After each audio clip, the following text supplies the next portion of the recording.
We are increasingly now focusing on that event Saturday afternoon at the White House.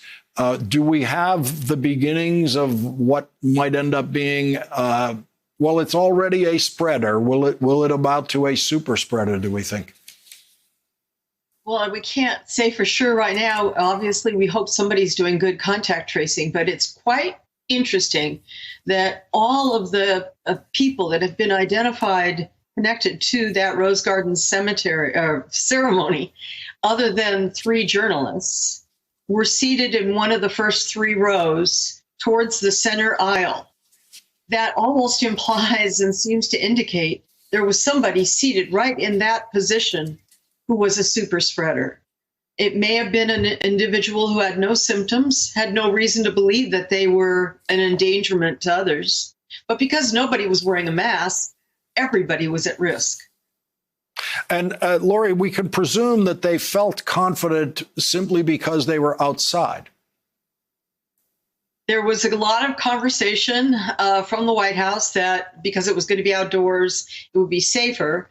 But I also think, as some of your previous discussions on your show tonight, Lawrence, have touched on, that there's been a certain macho attitude, not only in the White House, but in the leadership of the Republican Party, that somehow wearing a mask makes you look like a wuss, like a scaredy cat or a Democrat.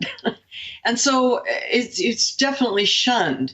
The other thing that's really striking is that Amy Coney Barrett has indicated that she had COVID earlier in the summer, but thought that she was completely over it. There are rare individuals that can be shedders of virus, going out a great deal of time after they feel symptomatically that they're well.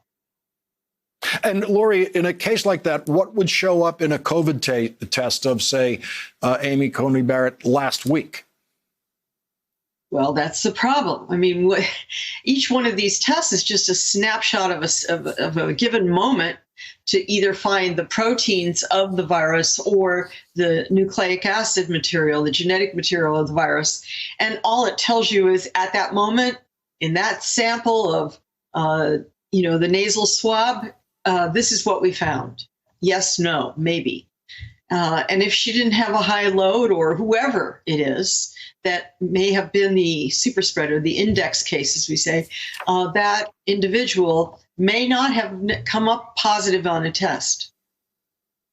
So it turns out that the president tests positive for coronavirus at the end of a day when the Cornell University publicly delivered their study of a worldwide study, 38 million articles, English language media around the world, and they found that mentions of Mr. Trump made up nearly 38% of the overall misinformation conversation, making the president the largest driver of what they call the infodemic, falsehoods involving the pandemic. So Donald Trump in the hospital tonight for coronavirus is the single largest driver of misinformation about coronavirus in the world, according to this study. Sad but true. And it's a striking finding. I think even secondarily, many of the things that are floating around in the English language internet interface that are false trace indirectly to the president, so that some individual is making a comment based on something they heard the president say. So the 38% figure may be actually lowballing it. And it's a tragedy beyond belief. But the other thing I think is really striking is, as I write in today's foreign policy, it's really interesting that the president has gone out of his way to try and portray himself as younger than he actually is, and as having some giant age differential with Joe Biden, so that somehow we're meant to see Joe as this elderly, doddering, possibly senile character against this youthful, vibrant Donald Trump. And as part of, in fact, they're only 3 years apart.